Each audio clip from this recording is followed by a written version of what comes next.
हमारा ये जो शरीर है ये कभी भी कुछ भी खा लेने के लिए नहीं है। तो भागवती जी कहते हैं कि जब जठर में अग्नि सबसे ज्यादा तीव्र हो उसी समय भोजन करें तो आपका खाया हुआ एक एक अन्न का हिस्सा पाचन में जाएगा और रस में बदलेगा और रस में से मांस, मज्जा, रक्त, वीर, मल, मूत्र, मेद और आपकी अस्थियां, इनका विकास होगा। तो कभी भी कुछ ना खाएं। ये पद्धति भारत की नहीं है, ये यूरोप की है। यूरोप में डॉक्टर्स हैं, वो हमेशा कहते हैं कि थोड़ा थोड़ा खाते रहो, कभी भी खाते रहो। हमारे यहां ये नहीं है। तो आपको दोनों का अंतर समझाना चाहता हूं। भागवत जी कहते हैं कि खाना खाने का समय निर्धारित करें और समय निर्धारित होगा उससे जब आपके पेट में अग्नि की प्रबलता हो, जठर अग्नि की प्रबलता हो। भागवत जी ने इस पर बहुत रिसर्च किया और वो कहते हैं कि 1.5-2 साल के रिसर्च के बाद उनको पता चला कि जठर अग्नि कौन से समय सबसे ज्यादा तीव्र होती है। तो वो कहते हैं कि जब सूर्य का उदय होता है तो सूर्य के उदय होने से लगभग 2.5 घंटे तक जठर अग्नि सबसे ज्यादा तीव्र होती है। तो भागवत जी कहते हैं कि इस समय सबसे ज्यादा भोजन करें। वो तो एक जगह यहां तक कह देते हैं कि आप अगर संभव हो तो 9:30 बजे के अंदर ही लंच करें, माने ब्रेकफास्ट गायब। वो ये कहते हैं कि सुबह 9:30 बजे तक अगर आपने भरपेट भोजन किया है तो इसमें से जो कुछ भी बनेगा वो एक एक बूंद, एक एक अन्न का टुकड़ा, एक एक दाने का टुकड़ा आपके शरीर के लिए उपयोगी होगा। भागवत जी ने एक और रिसर्च किया था कि शरीर के जो अलग अलग अंग हैं, जैसे हृदय है हृदय, और जैसे जठर है जठर, जैसे किडनी है, जैसे लीवर है, इनके काम करने का अलग अलग समय है। जठर अग्नि के काम करने का सबसे अच्छा समय है 7 से 9:30, सूर्योदय से 2.5 घंटे तक। फिर इसी तरह से हृदय के काम करने का समय है सबसे ज्यादा ब्रह्म मुहूर्त से 2.5 घंटे पहले। ब्रह्म मुहूर्त आप समझते हैं 4, 4:30, तो 2, 2:15 बजे, 1:30 बजे से लेकर 4 बजे के बीच में हार्ट सबसे ज्यादा सक्रिय होता है और सबसे ज्यादा हार्ट अटैक उसी समय में आते हैं। किसी भी डॉक्टर से पूछ के देख लीजिए। इसलिए 99% हार्ट अटैक अर्ली मॉर्निंग्स में ही होते हैं। इसी तरह हमारा लीवर है, इसी तरह किडनी है। हर शरीर के अंग का काम करने का एक निश्चित समय है, प्रकृति ने तय किया है, उसको भगवान ने तय किया है। तो आपका जठर अग्नि है, ये सबसे अच्छा 7 से 9:30। तो आप भरपेट खाना खाइए, हैवियर से हैवियर होना चाहिए, भारी से भारी। जितना खाते हैं ज्यादा भी खा लीजिए, कोई फर्क नहीं पड़ता। सुबह के नाश्ते में भरपेट खाइए। फिर वो कहते हैं दोपहर का भोजन अगर आप कर रहे हैं तो इसको थोड़ा कम करिए नाश्ते से। अब सीधे से मैं कहता हूं, अगर आप सवेरे 6 रोटी खाते हैं तो दोपहर को 4 ले लीजिए और शाम को 2 ले लीजिए। तो भागवत जी कहते हैं कि सब कुछ सवेरे खाओ। आपको जो ज्यादा अच्छा लगता है खाने में, मैं आपको एक वाक्य में कहता हूं, जो चीज सबसे ज्यादा पसंद है वो सुबह खाओ। आपकी जीभ स्वाद के लिए मचल रही है, रसगुल्ला पसंद है तो सुबह खाओ, रबड़ी खानी है तो पसंद है तो सुबह खाओ, जलेबी खानी है तो सुबह खाओ, इमरती खानी है तो सुबह खाओ। अगर आपको आलू का पराठा खाना है या गोभी का पराठा खाना है, जो भोजन आपको सबसे ज्यादा पसंद है वो सुबह खाओ, पेट भर के खाओ। पेट की संतुष्टि हुई, मन की भी संतुष्टि होती है। और भागवती जी कहते हैं कि भोजन में मन की संतुष्टि पेट की संतुष्टि से ज्यादा बड़ी है। मन हमारा जो है ना, ये खास तरह की वस्तुओं से या हार्मोन से या एंजाइम से संचालित है। मन को आज की भाषा में डॉक्टर्स लोग जो गिनते हैं ना, हालांकि वो है नहीं, लेकिन उन्होंने जो कहा है वो पीनियल ग्लैंड के बारे में है।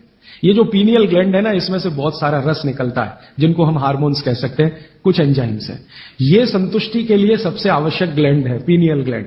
तो भोजन अगर आपको तृप्त करता है, भोजन में एक तो पेट भरना है और एक तृप्त होना, तृप्त करेगा तो पीनियल ग्लैंड आपकी सबसे ज्यादा सक्रिय है। तो जो भी रस और एंजाइम चाहिए शरीर को, नियमित रूप से समान अंतर पे निकलते रहते हैं। और जो भोजन से तृप्ति नहीं है तो गड़बड़ होती है पीनियल ग्लैंड, और पीनियल ग्लैंड की गड़बड़ी पूरे शरीर में पसर जाती है और आपको तरह तरह के रोगों का शिकार बना दे। अगर आप तृप्त भोजन नहीं कर पा रहे हैं तो निश्चित रूप से 10-12 साल के बाद आपको मानसिक क्लेश होगा और रोग होंगे। मानसिक रोग बहुत खराब है। आप सिजोफ्रेनिया के शिकार हो सकते हैं, डिप्रेशन के शिकार हो सकते हैं, आपको कई ऐसी गंभीर बीमारियां हो सकती हैं। भागवत जी कहते हैं कि आप भोजन करते हुए अगर संतुष्ट नहीं है तो 27 तरह की बीमारियों से ग्रसित हो सकते हैं। अब मैंने ये भागवत जी के सूत्र को चारों तरफ देखना शुरू किया तो मुझे पता चला कि मनुष्य को छोड़कर जीव जगत का हर प्राणी इस सूत्र का पालन कर रहा है। क्योंकि मनुष्य को मैं मूर्ख मानता हूं, हालांकि मनुष्य अपने को होशियार समझता है, लेकिन मनुष्य से ज्यादा होशियार ये जीव जगत के प्राणी हैं। आप चिड़िया को देखो, चिड़िया कितने भी तरह की चिड़िया, सवेरे सूरज उगते ही उसका खाना शुरू हो जाता है, खूब जम के खाती है। तो ये सारे जानवर, सारे जीव जंतु, आप सांप को देखो, बिच्छू को देखो, कीड़ी को देखो, चींटी को देखो, चींटे को देखो, सब जानवर, सब जीव जंतु जो हमारी आंखों से दिखते हैं, जो नहीं भी दिखते हैं, ये सबका भोजन करने का समय सवेरे सूर्योदय का ही है। सूर्योदय के साथ ही ये सब भोजन करते हैं, इसलिए ये हमसे ज्यादा स्वस्थ रहते हैं। और पेट भर गया, उसके 4 घंटे के बाद ही पानी पीती है, दोपहर को ही पानी पीती। मैंने आपको कई बार ये कहा है, आप उसको हंस देते हैं, किसी भी चिड़िया को डायबिटीज नहीं होता, किसी भी बंदर को हार्ट अटैक नहीं आता। बंदर तो आपके नजदीक है ना शरीर रचना में, बस बंदर और आप में एक ही अंतर है कि उसको पूंछ है, आपको नहीं है। बाकी सब कुछ एक ही है, आपका हृदय बंदर का हृदय, आपका लीवर बंदर का लीवर, आपकी किडनी बंदर की किडनी, सब कुछ समान है। मां का गर्भाशय, बंदरिया का गर्भाशय, सब समान है। मेरे एक बहुत अच्छे मित्र हैं डॉक्टर रविंद्रनाथ शानबाग, कर्नाटक में एक उडुपी नाम की जगह है, वहां रहते हैं। बहुत बड़े प्रोफेसर हैं, मेडिकल कॉलेज में काम करते हैं। उन्होंने एक बड़ा गहरा रिसर्च किया। उन्होंने कहा कि मैंने जिंदगी भर, माने 15-16 साल उन्होंने एक रिसर्च किया कि बंदर को बीमार बनाओ, क्योंकि उन्होंने बहुत सारे वैज्ञानिकों से यह सुन रखा है कि बंदर बीमार नहीं होता, और बीमार होगा तो मरेगा ही, जीवित नहीं रहेगा। वो कहते हैं कि मैं 15 साल असफल रहा, बंदर को कुछ नहीं हो सकता। वो कहते हैं कि मैंने बहुत कोशिश किया कि उसके ब्लड का कोलेस्ट्रॉल बढ़ा दूं, बढ़ता ही नहीं।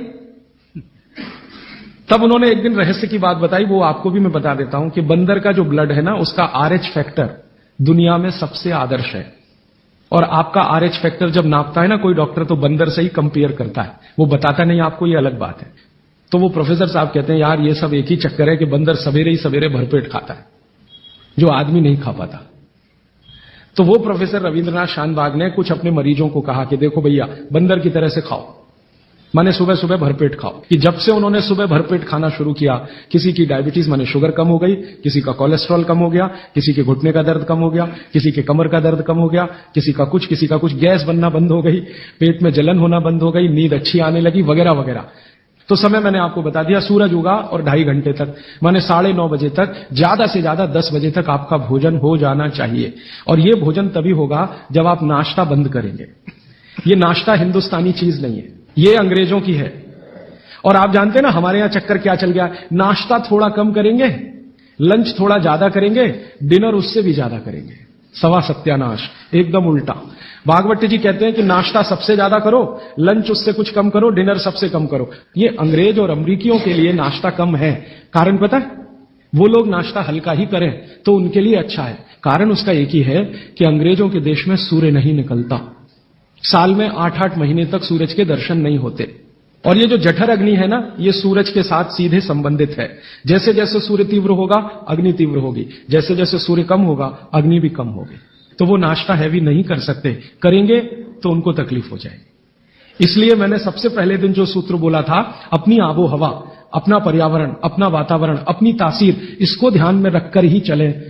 तो आपके देश की जो आबो हवा और तासीर है वो ये कि हर दिन सूरज निकलता है, सुबह निश्चित रूप से निकलता है, अगले दिन भी निकलेगा, करोड़ों साल से निकल रहा है, अगले करोड़ों साल तक निकलेगा। इसलिए भारत में every morning is good morning. Europe वाले तरसते हैं गुड मॉर्निंग के लिए, अच्छी सुबह होती नहीं वहां, इसलिए हर एक आदमी दूसरे को विश करता है, may I wish you to have a good morning. इसलिए वो गुड मॉर्निंग वाले लोग हैं। तो हम गुड मॉर्निंग में क्यों फंसे हुए हैं? तो गुड मॉर्निंग से निकलिए, नमस्ते में आइए, नमस्कार में आइए, वड़क्कम में आइए। ये गुड मॉर्निंग आपके लिए काम की चीज नहीं है, और ये गुड मॉर्निंग जुड़ी हुई है आपके पेट से, ठीक है? फिर आप इसमें तर्क और कुतर्क मत करिए, जी हमको दुकान जाना है, हमको ऑफिस जाना है, हमको दुनियादारी संभालनी है। किसके लिए? इसी पेट के लिए ना। ये दुनियादारी कर किसके लिए? आप इसी पेट के लिए ना। तो पेट तो दुरुस्त होने के लिए भागवत जी कह रहे हैं कि भाई इसको संभाल लो तो दुनियादारी संभलती है। और ये गया तो दुनियादारी संभाल के करेंगे क्या? मान लीजिए पेट ठीक नहीं है, स्वास्थ्य ठीक नहीं है, आपने 10,000 करोड़ कमा लिया, क्या करेंगे? डॉक्टर को ही देंगे ना। तो डॉक्टर को देने से अच्छा किसी गौशाला वाले को दे दीजिए, पेट दुरुस्त कर लीजिए। तो पेट आपका है तो दुनिया आपकी है, माने आप बाहर निकलें घर के तो छक कर खाना खा के निकलिए, भोजन करके ही निकलिए। जठर अग्नि सुबह सुबह बहुत तीव्र होगी और शाम को जब सूर्यास्त होने जा रहा है तब भी तीव्र होगी, बहुत तीव्र होगी। तो कहते हैं शाम का खाना सूरज के रहते रहते खा लो, सूरज डूबा तो अग्नि भी डूबी। तो वैसे तो जैन दर्शन में कहा है रात्रि भोजन निषेध है, भागवत जी भी यही कहते हैं, तरीका अलग है बस। आप अहिंसा के लिए कहते हैं, वो स्वास्थ्य के लिए कहते हैं। वो ये कहते हैं शाम का खाना तो सूरज डूबने के बाद दुनिया में कोई नहीं खाता। गाय को खिला के देख लो, भैंस भी नहीं खाती, बकरी भी नहीं खाएगी, बकरा गधे को खिला के देख लो, खाता नहीं। हाँ, बिल्कुल नहीं खाता। आप खाते हैं तो आप अपने को कंपेयर कर लीजिए कि किसके साथ हैं आप। कोई जानवर, कोई जीव राशि सूरज डूबने के बाद खाती नहीं, तो आप क्यों खा रहे हैं? अब कितना पहले? तो भागवत जी ने उसका कैलकुलेशन दिया 40 मिनट पहले। 6 बजे डूब रहा है तो 5:20 तक। फिर कहेंगे जी रात को क्या? तो रात के लिए भागवत जी कहते हैं कि एक ही चीज है जिसमें सबसे अच्छा उन्होंने दूध कहा है। हमारे पेट में जठर स्थान में कुछ ऐसे हार्मोन्स या एंजाइम्स या रस पैदा होते हैं जो दूध को पचाते हैं। फिर आप कहेंगे जी हम तो दुकान पे बैठे हैं 6 बजे, तो डब्बा मंगा लीजिए, दुकान में डब्बा आ सकता है। हाँ, डब्बा आने में कोई तकलीफ नहीं है। दुकान में आप 6 बजे बैठे हैं, डब्बा आपका आ सकता है। और मैं आपको हाथ जोड़कर कह रहा हूं, आप में से कोई भी डायबिटिक पेशेंट है, कोई भी अस्थमेटिक पेशेंट है, किसी को भी बात का गंभीर रोग है, आज से ये सूत्र चालू कर दीजिए। 3 महीने बाद आप खुद मुझे फोन करके कहेंगे राजीव भाई पहले से बहुत अच्छा हूं, शुगर लेवल कम हो रहा है, अस्थमा मेरा पहले से कम हो रहा है। ट्राइग्लिसराइड चेक कर लीजिए और इस सूत्र को शुरू कर दीजिए। 3 महीने बाद फिर चेक करा लीजिए, पहले से कम होगा। VLDL, LDL आज चेक कर लीजिए, 3 महीने बाद फिर चेक करा लीजिए, बहुत तेजी से घटेगा। HDL आज चेक करा लीजिए, 3 महीने बाद चेक करा लीजिए, बहुत तेजी से बढ़ेगा। और HDL बढ़ना ही चाहिए, LDL, VLDL कम होना चाहिए। तो ये सूत्र भागवत जी का जितना संभव हो आप ईमानदारी से पालन करिए, वो आपको स्वस्थ रहने में बहुत मदद करेगा।